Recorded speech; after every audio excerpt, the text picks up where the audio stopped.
Hello అండి అందరికీ ముందుగా హ్యాపీ వినాయక చవితి అండి.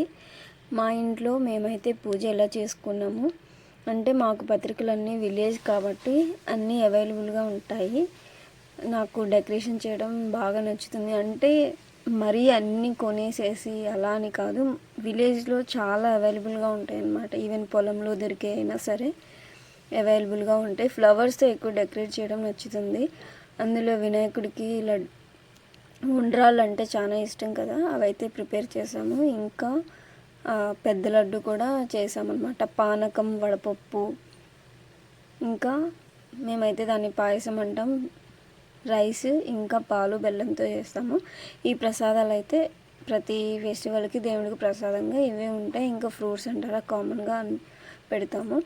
ఇంకా మల్లెపూలు అయితే మా చెట్లకు పూసినాయి, రిమైనింగ్ అన్నీ కొనుక్కొచ్చామన్నమాట. ఈ ఆకులు ఏమైతే ఉన్నాయో అంటే పత్రికలు ఏమైతే పెట్టామో కూడా అవన్నీ కూడా విలేజ్లో అన్నీ అవైలబుల్గా ఉన్నాయి అన్నమాట. ఈవెన్ మామిడి ఆకులైనా, ఇంకా ఉమ్మెత్త పూలు, గన్నేరు, ఇవన్నీ కూడా ప్రతిదీ అవైలబుల్గా ఉన్నాయి మాకైతే. సో మీరు ఎలా చేసుకున్నారో కామెంట్ చేయండి.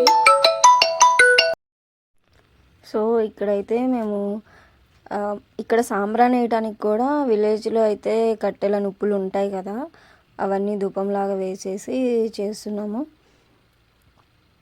ఇంకా తర్వాత యాజ్ యూజువల్ అండి, ఇంకా కొబ్బరికాయ కొట్టడం అవన్నీ చేయడం. సో మొత్తానికి మా ఇంట్లో వినాయకుడైతే మేము ఇలా రెడీ చేసాము. మీరు ఎలా సెలబ్రేట్ చేసుకున్నారో కామెంట్ చేయండి. ప్రతిదీ అండి అంత న్యాచురల్గా దొరికేది. ఇంకా వినాయకుడిని కూడా ఎక్కువ కలర్స్ ఉన్నది అయితే తీసుకోలేదు. ఎవ్రీ ఇయర్ మ్యాక్స్ మట్టితో ఇంటి దగ్గర కొంచెం చిన్నదిలాగా చేసేదాన్ని. ఇప్పుడైతే కొంచెం తీసుకొచ్చాము. సో దాన్ని కొంచెం డెకరేట్ చేసేసామన్నమాట. ఇది మా ఫెస్టివల్ అయితే ఇలా జరిగిందండి. ఇంకా లడ్డూలు కూడా చిన్నవి కొన్ని, ఇంకా పెద్దవి కూడా ఒకటి పెట్టేసామన్నమాట.